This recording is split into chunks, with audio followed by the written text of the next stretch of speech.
Isang magandang umaga para sa ating lahat. Ako nga pala si Binibining Jessel Enriqueola, ang ikalabing isang manguulat sa asignaturang Ekokritisismo at Pagpapahalaga sa Kalikasan. Ang ating tatalakayin sa araw na ito ay patungkol sa pastoral na himig. Ano nga ba ang pastoral na himig? Pastoral na himig. Bago ako magsimula, nais ko munang mag-imagine kayo ng malawak na lupain na puno ng luntiang damo.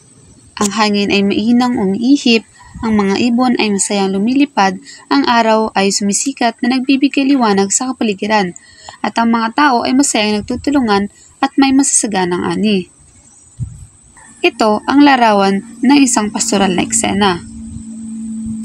Nagpapahiwatig ng kapayapaan, simpleng pamumuhay, at pagkakaisa sa kalikasan. Ano nga ba ang pastoral? Ang terminong pastoral ay nagmula sa salitang Latin na pastor, na nangangahulugang pastol o tagapangalaga ng mga tupa. Tumutukoy sa isang uri ng pamumuhay na nakasentro sa kanayunan, lalo na ang buhay ng mga pastol at ang kanilang mga kawan. Isang halimbawa nito ang mga akdang pampanitikan, musika o sining na inilalarawan bilang pastoral ay nagpapakita ng isang idealized na buhay sa bukid, na madalas na inihahalin tulad sa simpleng buhay ng isang pastol. At madalas itong nauugnay sa mga kalikasan.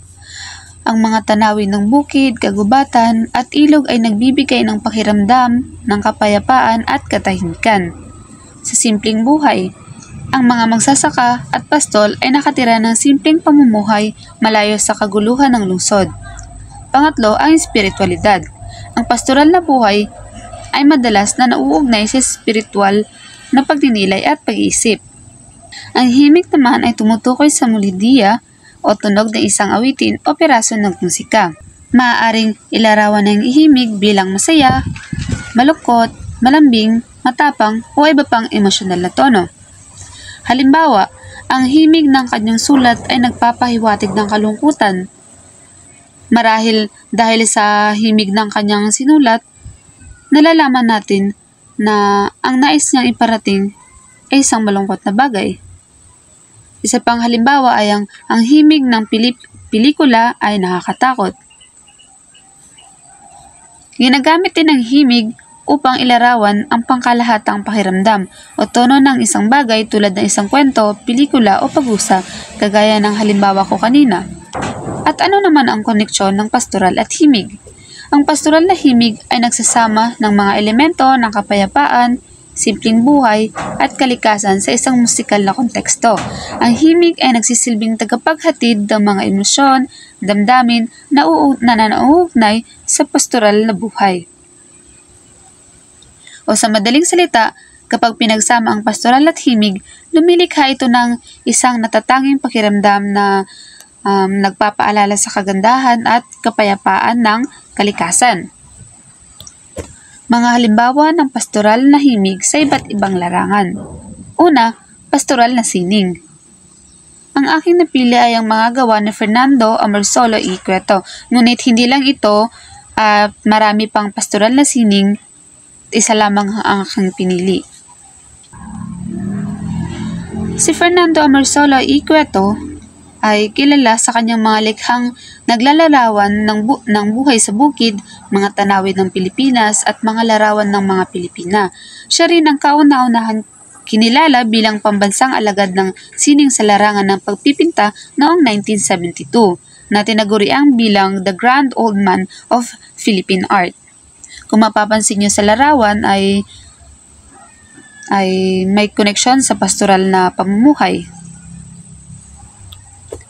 Isa pang halimbawa ay ang pastoral na tula. Mga kwentong bayan. Maraming kwentong bayan ang nagtatampok ng mga tauhan na nakatira sa kanayunan at nakikipag-ugnayan sa kalikasan. Mga halimbawa nito ay ang alamat ng kapatagan, alamat ng Sierra Madre, alamat ng palay, alamat ng pinya at alamat ng mangga. Kung nabasa niyo na ang alamat ng palay, dito ay pinapakita kung saan nga ba nagmula ang palay. Pastoral na musika. Mga awiting bayan. Mga halimbawa niyan ay yung bahay kubo, leron-leron sinta, magtanim ay di biro. Kung mapapansin nyo sa sa awiting bayad na Bahay Kubo, halos lahat ng mga inaani natin sa mga kabukiran natin ay nandoon sa Bahay Kubo.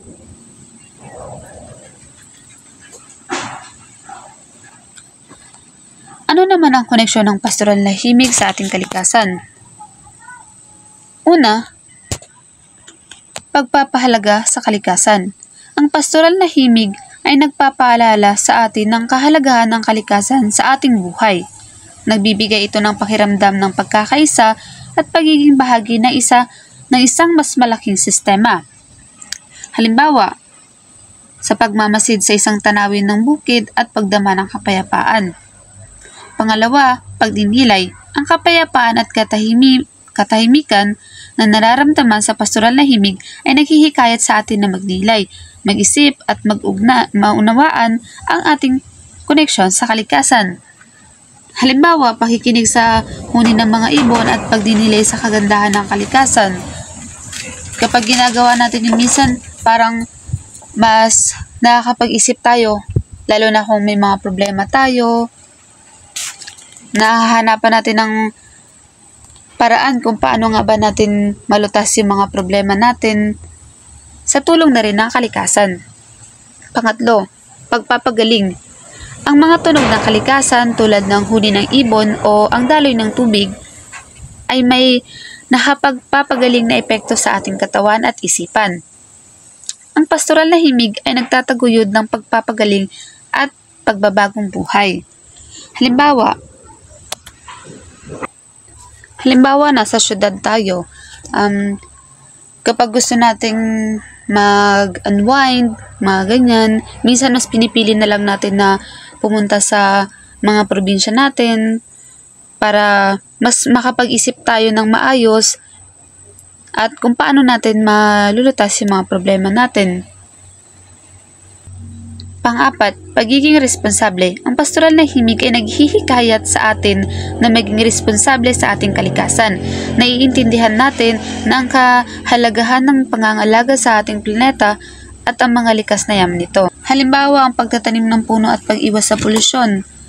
Kagaya na lamang ng lyrics, isa sa mga parte ng lyrics ng awit na Masdan Mo Ang Kapaligiran ng Bandang Asin, na kung saan ay nagsasabi na ingatan natin at wag nang sirain pa pagkat pag kanyang binawi tayo'y mawawala na. So, ibig sabihin nun, kapag ating inabuso ang kalikasan, ay maaaring bawiin o mawala sa atin.